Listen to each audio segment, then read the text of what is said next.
This is the Smart Poker Study Podcast for players who are always striving to be better today than they were yesterday.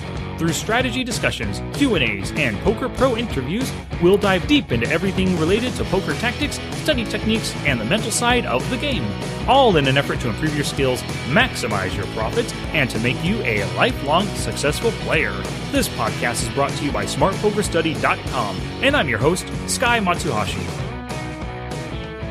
Poker people, if you missed episode 12, stop the podcast right now and go listen to it. Then come back here to me. Hey, welcome back! I'm glad you listened, and I hope you learned a ton from me breaking down the 4 poker player types.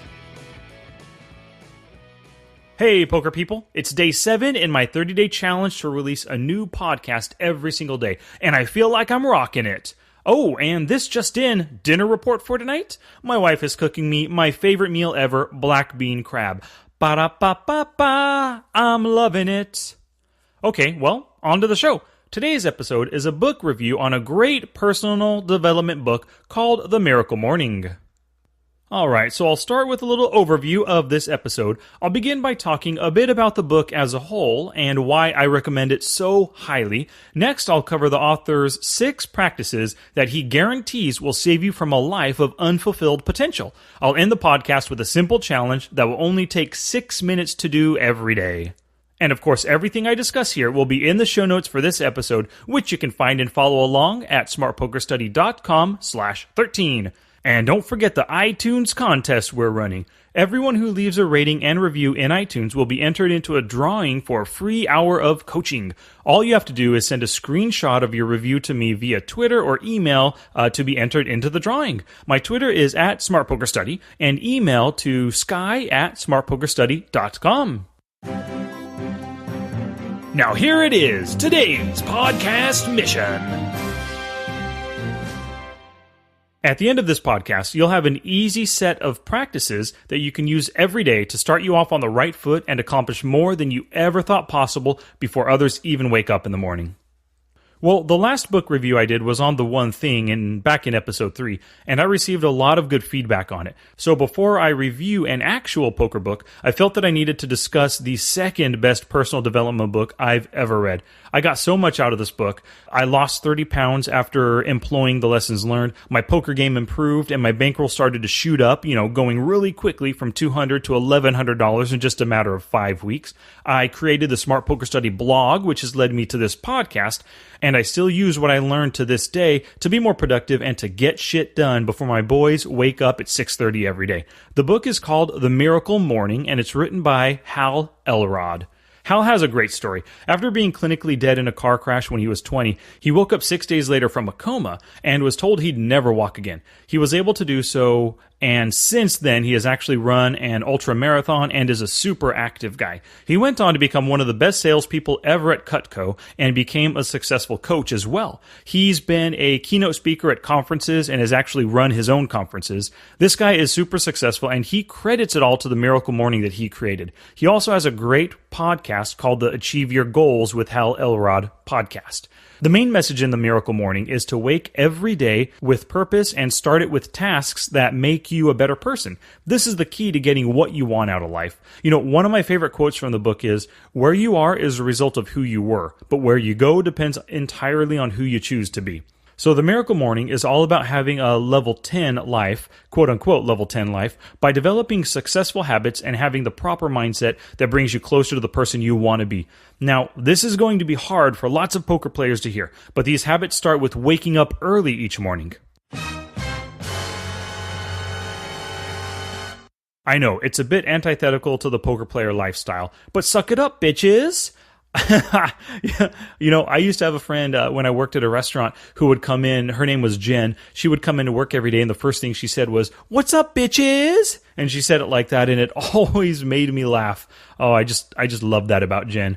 So getting back to the Miracle Morning book, if you want to make drastic changes in your life and achieve more than you ever thought possible, you've got to be ready to do the unthinkable. And for us poker players, that means getting up before the crack of noon.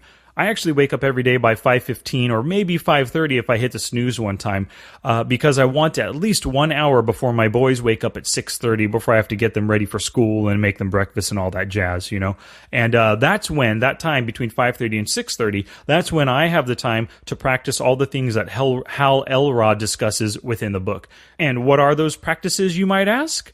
Well, Hal has called them the Life-Savers, and SAVERS is an acronym, S-A-V-E-R-S, and they are silence, affirmations, visualization, exercise, reading, and scribing. By doing these daily, you'll feel more energized, focused, and less stressed so you can accomplish more each day than you would without. So let's look at each aspect of Hal Elrod's SAVERS for how this will benefit poker players. And I've got my YouTube buddies, the Choo Choo TV Kids song channel, to help me out here. And I know you're all familiar with these guys.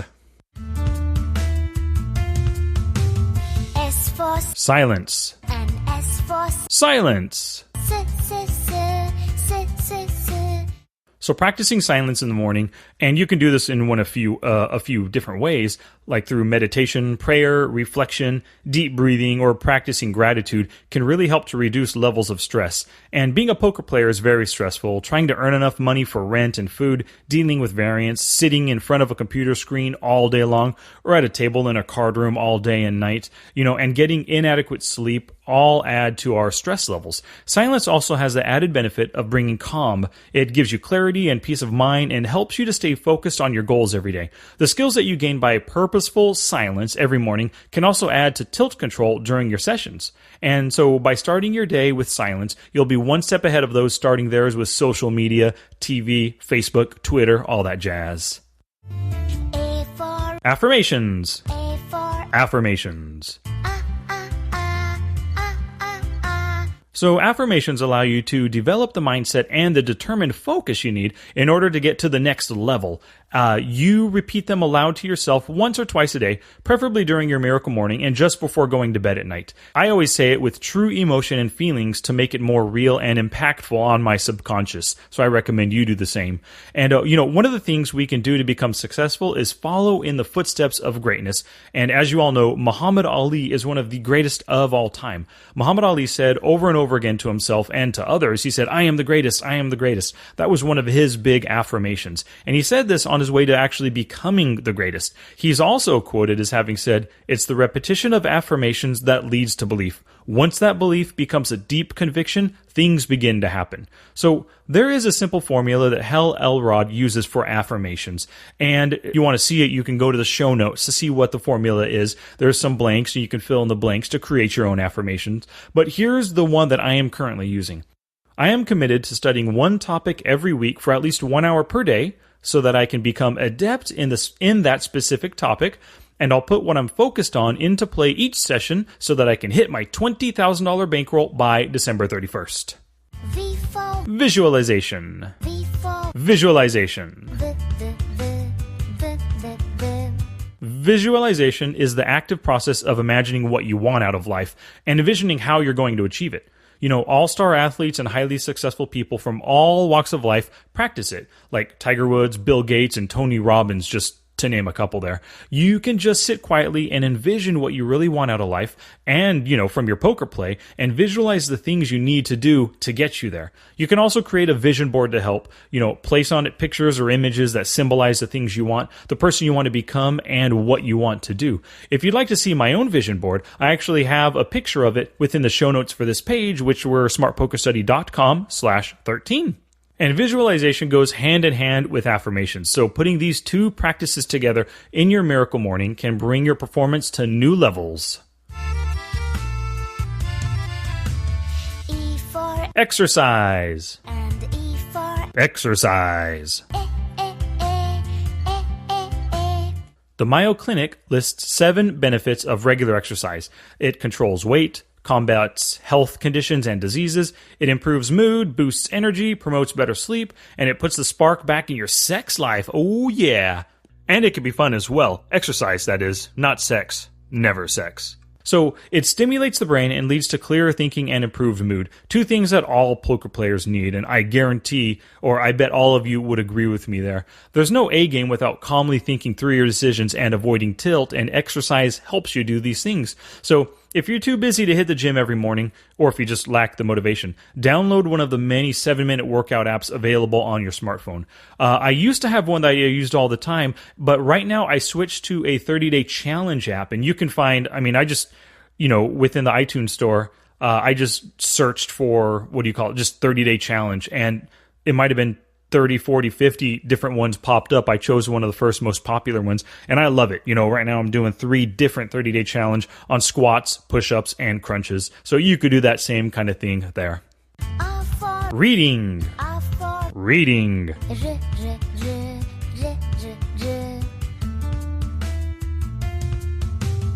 Reading's the fastest way you can acquire new knowledge. If you want to learn about poker, which of course we all do, history, self-improvement, playing the guitar, anything, there are plenty of books that can teach you what you want to learn. And many books teach you via stories of failure as well as successes, so you can learn what not to do, while at the same time you're learning what to do.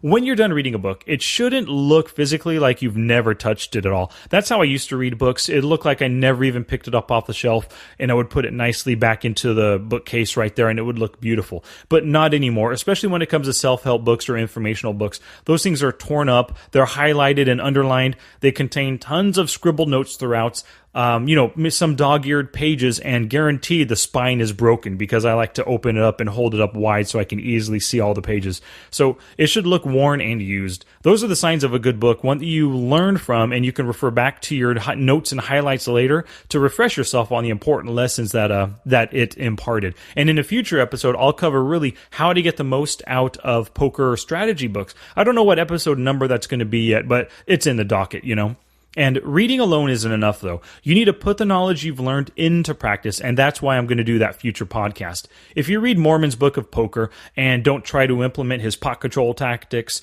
multi-way c-betting, or how to represent a flush, then you're just not getting the most from the book. Check out my post on including focus sessions into your play for help in doing this. If I didn't put into practice the things I've learned in the Miracle Morning, then, obviously I wouldn't have accomplished a lot of the stuff that I did, but also that 3 hours that I spent reading the book would have just been a waste of time. S for Scribing. and S for Scribing. Scribing is just another word for writing. How Elrod just wanted for S.A.V.E.R.S, he needed an S there. Writing didn't fit, so scribing. But putting your thoughts down on paper is a good way to relieve stress, get new perspectives on what you're going through, or just a way to record for posterity what your thoughts are. You can write down your insights, ideas, and inspirations to help you flesh them out and to bring them to life in other aspects of your life. There are many ways to put scribing into your Miracle Morning. My personal favorite is journaling. I fill out a journal every single day. There's blog writing, writing letters to family and friends, writing a book, writing a strategy guide, so if you're a poker player or a poker coach, you can start every single day writing 10 minutes your different strategy insights and, eventually fill out a full book. So make one or more of these writing or scribing options a habit, and day by day, you'll see improvements in your thought process and implementing of your ideas. So, overall for this book, waking up before the rest of my family and doing my own Miracle Morning has led to some great improvements in my life, and I wouldn't be where I'm at today without it, without a doubt. I also feel that I have more energy, I'm more focused during my morning study sessions and throughout the day, and I feel more ready to take on the world each and every day. I can't recommend the Miracle Morning to you enough, and to start your own Miracle Morning every single day. You can get a copy of the Miracle Morning by going through my Amazon affiliate link in the show notes, and I would totally appreciate that. Challenge! Here's my challenge to you for this episode. Try the 6 S.A.V.E.R.S, which were silence, affirmations, visualization, exercise, reading, and scribing each morning for 1 full week. Do this before you hit the Twitter or the interwebs, and do all 6. You can actually complete this each day in as little as 6 minutes. Just spend 1 minute on each step there. And let me know how this exercise helps you out. Now it's your turn to take action and do something positive for your poker game. Oh, that's it now. Get out there and be somebody. Go write a book. So to recap this episode, I broke down my thoughts on the book and the good things I've been able to do because of implementing the lessons learned. I also discussed each of Hal Elrod's S.A.V.E.R.S and applied each to poker. I ended with a simple challenge which I guarantee will make a positive impact in your life. So I've mentioned it a couple times already, but please go to the show notes at smartpokerstudy.com/13 for everything mentioned here. And while you're there, sign up for the Smart Poker Study newsletter, and for doing that, I'll send you my Ultimate Poker Resource Guide for free. This guide is full of info that will help you excel at the tables. Thanks much for listening today. Send me your constructive feedback through the show notes page at smartpokerstudy.com/13. You can also send me an email to sky@smartpokerstudy.com, tweet me at smartpokerstudy, or post in the Facebook group at smartpokerstudy.com/discuss. And I need your questions for the Friday episodes. Please send them to me through all the channels just mentioned. I've received some good ones from LTU Maximus, Gary, and eRock93. Thanks much, guys, and I'll answer them soon in an upcoming podcast. Plus, if you've got an idea for a podcast topic you'd like me to discuss, bring it on. So another iTunes review from a great listener. This is from GLU Band. He says, an expert approach, 5 stars. Sky definitely knows his topic. Very technical, and I recommend this for real poker fans. Great. Thank you very much, GLU Band. I appreciate that killer comment right there. And remember the contest, everybody. Tweet me your review, and you'll be entered into a drawing for 1 free hour of coaching. Alrighty, poker people, be sure to listen to tomorrow's episode, number 14, where I have my first interview with longtime player and coach Al S.A.V.E.R.S. I know you'll enjoy it. Word of mouth is the best advertising, and a recommendation from you to your friends would be most appreciated. If you enjoyed our time together and learned a little something, please share it with a homie. Until next time, study smart, play hard, and make your next session the best one yet.